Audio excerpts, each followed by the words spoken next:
everyone. So now we're going to be talking about linear and exponential tables. And as we talked about in the last video, linear functions have the form y is equal to mx plus b, and we know that we're adding something every time it has a straight line when we graph it, and exponential equations are in the form y is equal to a times b to the power of x. We're multiplying by something every time, and it has that curve when we graph it. It's getting really, really big really fast, or really, really small really fast. So in this video, we're going to be looking at several different tables and determining if they're linear or exponential, and then from there writing the equation. So let's just get started with the first one. The easiest way to do this, on all of these tables, you'll have the same x values. So we don't need to worry about the x values. What we do need to worry about are the y values. So the easiest way to do this is to look at the y values and determine what's happening between them. If they're adding something every time or multiplying by something every time. So I always start with the adding because it's a little bit easier for me to see if it's adding something every time. So from 7 to 9, I'm adding 2 to get from 7 to 9. And then let's see if it has the same value, if it's adding the same thing every time. So from 9 to 11, okay, yeah, I'm adding 2 here. From 11 to 13, I'm adding 2. From 13 to 15, I'm adding 2. And from 15 to 17, I'm adding 2. So I'm adding 2 every time. What this tells me, because I'm adding the same thing every time, I know this function is linear. And now that I know that it's linear, I know that it's going to have this form y is equal to mx plus b. And this is a really easy thing. Now, normally I would have you use like the point slope form or things that we've learned earlier in the year, but I'm going to make it really easy on you. The thing with x is equal to 0 is your y-intercept. So the very first number is your y-intercept. And then what you're adding every time is your slope. So if I write that out, I'm going to have y is equal to, now my slope is represented by m, and I just told you what you're adding every time is your m. And so in this case, it's going to be 2x because I'm adding 2 every time. That's my slope. And then plus my b. My b is my y-intercept, as you should remember from earlier this year.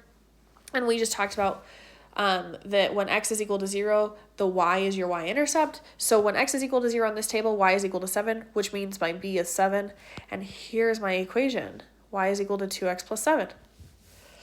Okay, so now let's look at another table. In this table, once again, we're going to look at just the y's, and we're going to start by deciding if you're adding or multiplying by something every time. So to go from 24 to 12, I'm going to look at the adding. From 24 to 12, I would actually subtract 12.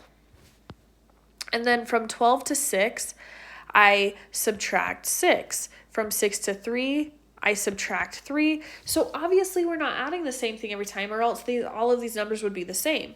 So because I'm not adding something every time, I know that I have to multiply by something every time, which means automatically that I know that it's exponential. I'm going to write that down first, and then we'll decide what we're actually multiplying by.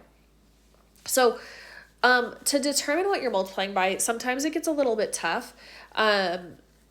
So if it's not right off the bat you're understanding, or you understand, you know what you're multiplying by, a lot of the times what I like to do is I like to do the second y value divided by the first y value. That's what, it's always the second divided by the first. So in this case, I would do 12 divided by 24. And when I simplify that, I get 1/2. What that tells me is that I'm multiplying by 1/2. To go from 24 to 12, I multiply by 1/2. Then to go from 12 to 6, well, 12 divided by 2, or 12 times 1/2 is 6, so I'm multiplying by 1/2 again. To go from 6 to 3, 6 divided by 2, or 6 times 1/2 is 3, so I'm multiplying by 1/2 again, and so on and so forth. You're multiplying every time by 1/2. Which means, again, that we know that it's exponential because you're multiplying by something. And once again, I'm going to show you the really easy way to set up the equation. So we know the equation is y is equal to a times b to the power of x. Your a is the starting number when x is equal to 0. So automatically, I know it's that first set of numbers that I use, which means that I'm going to have y is equal to 24. 24 is my a. Now my b is not necessarily my slope, but what I'm multiplying by every time. And we just decided that we're multiplying by 1/2 every time. So I'm going to replace the b with 1/2. I put it in parentheses just so I can separate it from the 24. And then that's to the power of x. And this is my exponential equation based on this table. All right, let's look at the third example. So once again, we're going to decide if we're adding something first because it's a little bit easier to see if you're adding. So to go from 2 to 4, we add 2. To go from 4 to 8, we add 4. To go from 8 to 16, we add 8. So obviously, we're not adding the same thing every time. Because we're not adding the same thing every time, we know that it's exponential. But let's figure out what we're multiplying by every time.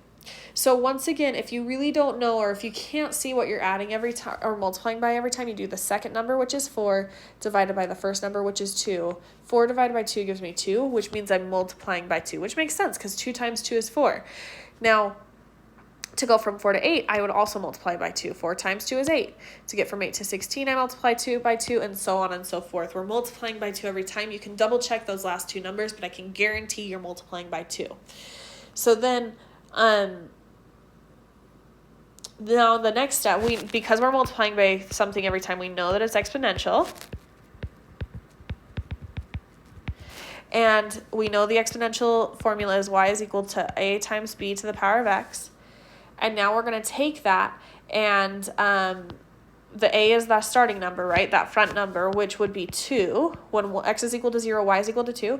And then my b is what I multiply by every time. In this case, we're multiplying by 2 as well. So we put that 2 in parentheses just to separate it from the front 2. And then it's to the power of x. This is my exponential equation. All right, one more example. So once again, we are going to decide if it's adding something every time. To go from 10 to 9, I would actually subtract 1. So I'm going to put minus 1.